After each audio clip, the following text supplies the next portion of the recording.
Hello everyone, I hope you all are doing fine. In today's video, we are going to discuss one of the most important concepts in sociology. So, today we are going to discuss the topic of association. This topic is extremely important for students studying sociology and is frequently asked in examinations. By the end of this video, you will understand the meaning of associations, definition given by sociologists, how associations are formed, characteristics of associations, types of association, difference between association and community. So let's get going. So let us look at some definitions now. So according to McIver, an organization deliberately formed for the collective pursuit of some interest or a set of interest which its members share is an association. So this definition basically consists of three important ideas. The first is deliberately formed. So, an association is not accidental. People consciously decide to create it. For example, if 10 law students create a moot court society, they intentionally form it to improve their advocacy and research skills. That makes it an association. The second important aspect is organization. An association has to have a structure. There are rules, responsibilities, office bearers, and procedures. Without organization, there is no association. And thirdly, shared interest. Members come members come together because they have a common interest. That interest may be educational, political, religious, professional, economic, or cultural. The second definition is by Maurice Ginsburg. He defines association as a group of social beings related by the fact that they possess or have instituted an organization to secure specific ends. In simple words, people create an organization in order to achieve particular goals. Here, the key phrase is specific ends. Unlike society as a whole, an association exists for a particular purpose. So, the three important takeaways from this slide are that an association is an organized group. One of the most important features of an association is that it is an organized group. Not every collection of people is an association. For example, imagine a crowd waiting at a railway station. Now, many people are present at one place, but are they an association? No. Why not?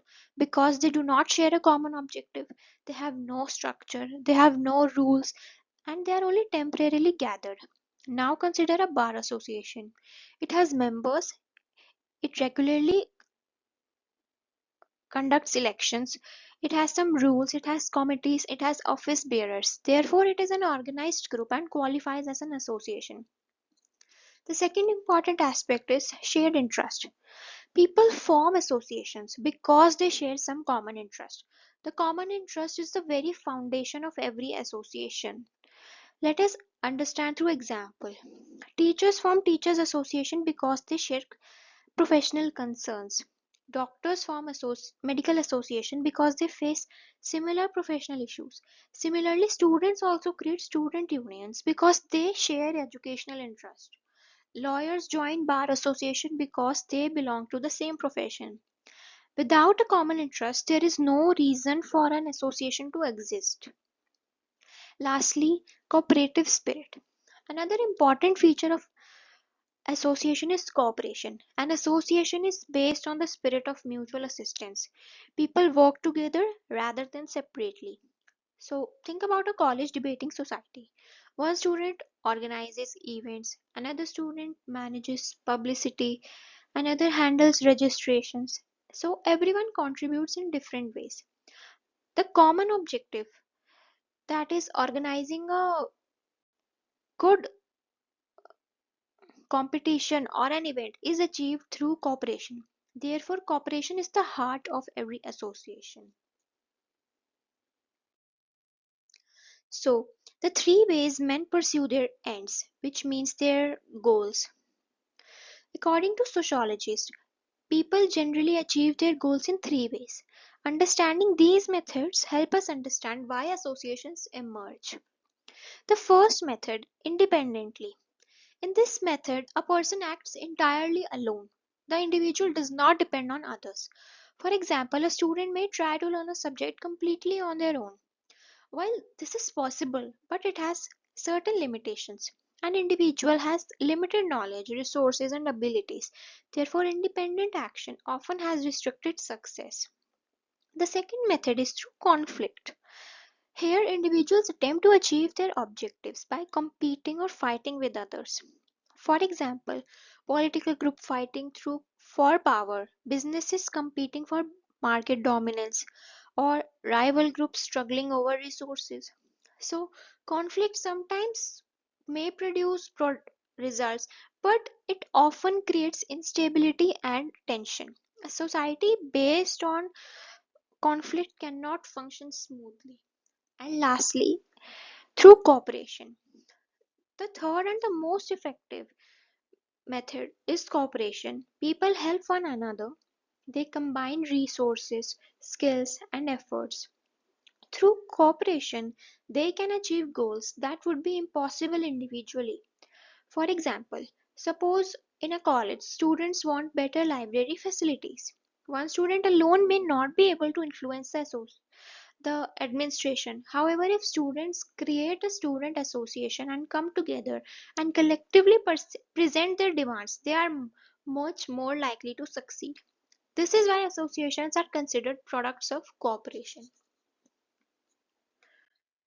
Getting ahead, we see characteristics of association.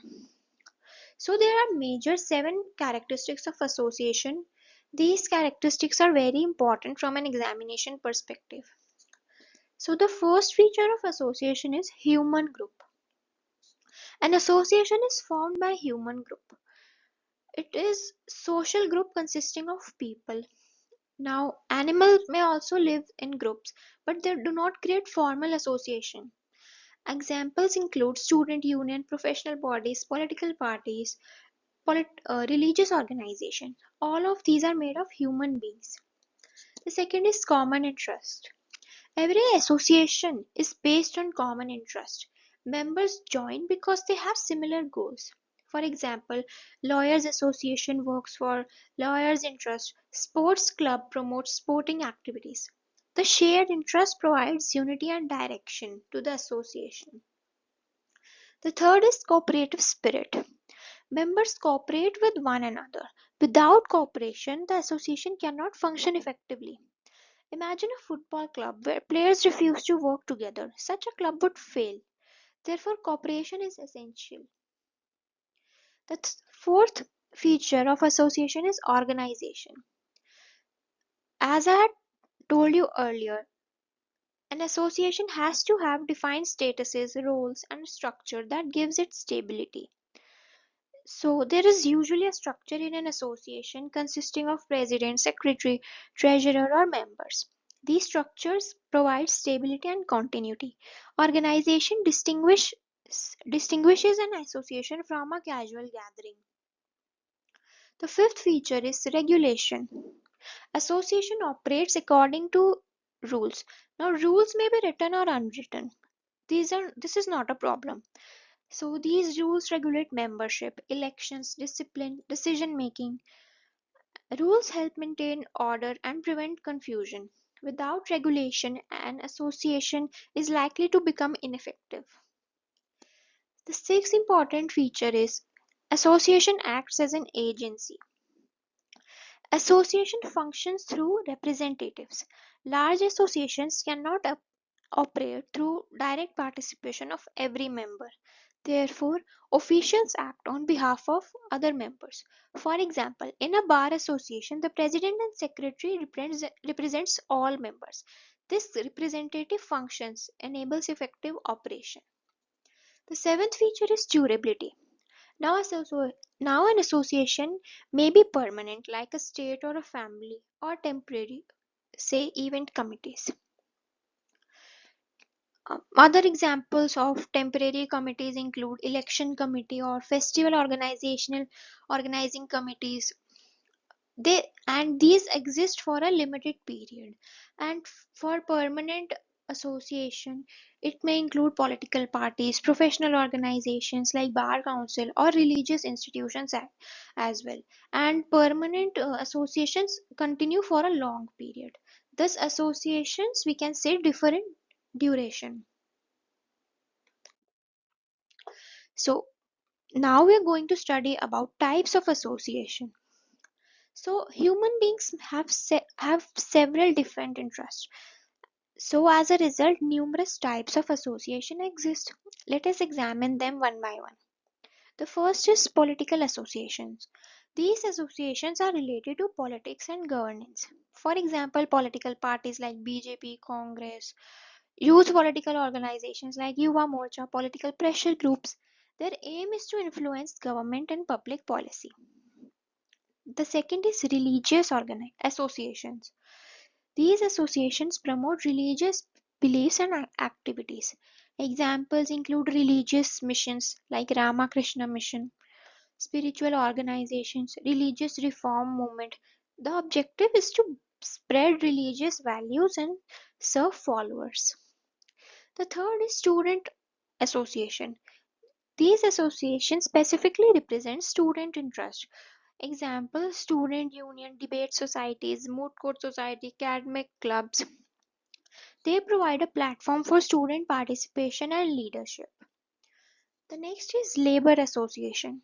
These association represents the interest of laborers and workers. For example, trade unions, labor welfare organizations. Their objective is to protect workers' rights and improve working conditions.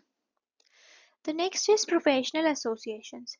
These consist of people belonging to the same association.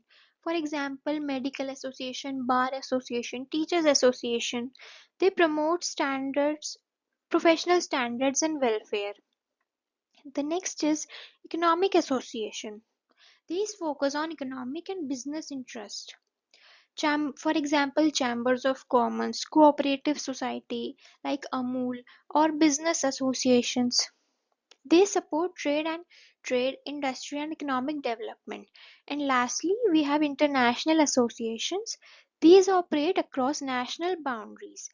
For example, Rotary Club, Lions Club International, Amnesty International, etc. Their activities extend beyond a single country. Now we are going to see the difference between association and community. So students often confuse these two concepts and use these two terms interchangeably. However, they are different. Let us understand these differences clearly. The first difference is membership. So, for an association, membership is voluntary, means individuals are free to join.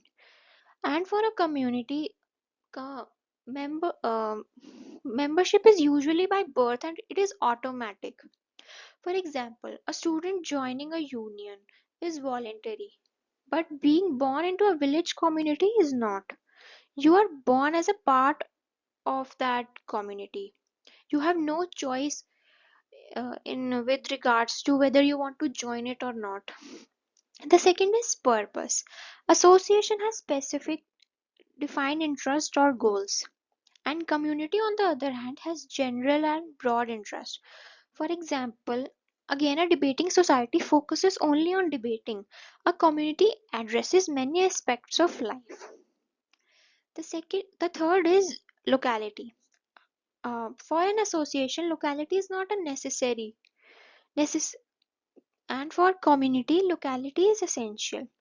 For example, an online law students association can include members from various cities. On the other hand, a village community exists within a particular geographical area. The second is stability. An association, as I told you, is temporary or it can be permanent also. However, community with respect to association is relatively permanent and stable. The next is legal status. An association may possess recognition. For example, Bar Council of India or Medical Association. On the other hand, community has no legal status. The sixth difference is basis of regulation. An association is governed by formal rules, and on the other hand, community is mainly governed by customs, traditions, and social norms. Lastly, the basis is scope. An association represents only one aspect of social life. However, the a community encompasses many aspects of social life. A community contains numerous associations within it. So, before ending, let us revise the most important points. An association is an organized group formed for specific common interest. It is created deliberately by individuals. Association arise primarily through cooperation. The seven characteristics of association are: it is a human group, it has a common interest, it has cooperative spirit, organization, regulation, acts as an agency, and durability. Major types include political association, religious association, student association, labor association, professional association, economic association, and international association. An association is different from a community because it is voluntary, specific in purpose, and formally organized. Modern society is often called age of associations because people join multiple associations to satisfy different needs. So, guys, that was the complete explanation of association in sociology. If you found this lecture useful, please like this video, share it with your classmates, and subscribe to the channel for more such lectures. If you have any doubts, leave them in the comment section. Thank you for watching, and I will see you in the next video.